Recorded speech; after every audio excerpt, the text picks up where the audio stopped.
Wow, galing. Iko natin natin mga ating ang percentage ng ating blessings na dito. Pag-learn na. Blessings na ito. From kakakunan ko na-learn na. Then, hindi mag-learn ko sa mga learnings na ma-discuss na sa classroom ng hindi man din namin maganda ng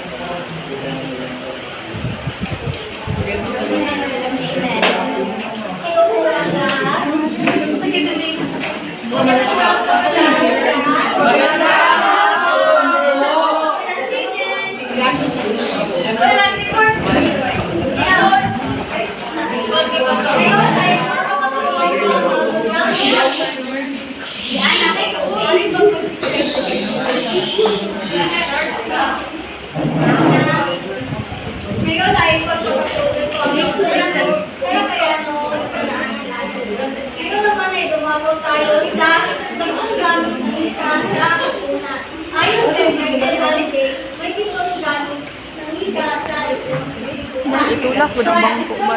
Paduol siya. Humoristiko, informatibo, imaginatibo, personal at inspirational. Unahin na natin ang instrumental.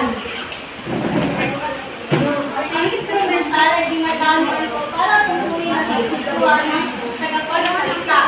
Ito ay tumutukoy sa kakayahan ng wika ng pagsilbi, kasagapan upang magamit ang pangangailangan at ayunin ng isang tao. Sa pamamagitan nito ay nagagawa natin humiling, mag-focus at makakuha ng tulong o bagay na kinakailangan natin sa pang-araw-araw na buwan.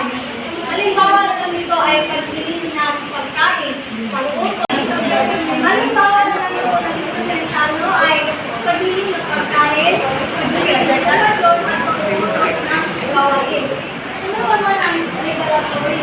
Ginagamit ito upang makakumputay at mag-focus kung may pag-uusap.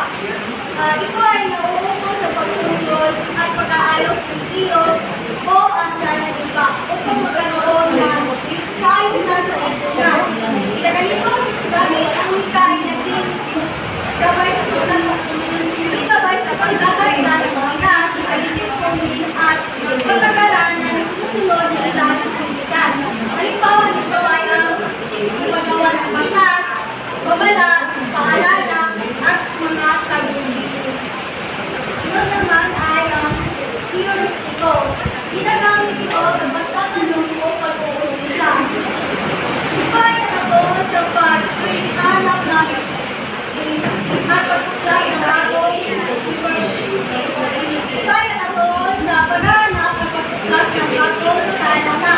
Ginagamit ito sa pagkakasin, pagkakasin at pagsusuri upang palawak ay pagkakawa sa pinapangyayari ang proyekto ng tataigin.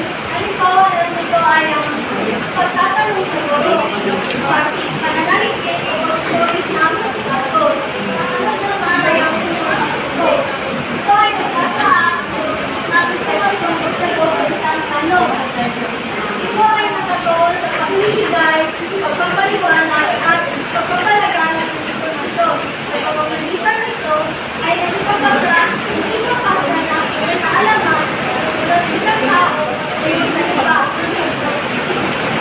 Nagsisintaan upang mapalawak o maintindihan natin ang isang paksa o pangyayari. Halimbawa naman ito ay ang pagtuturo, pagpabalita at pagtalakay sa klase o pagbibigay ng informasyon.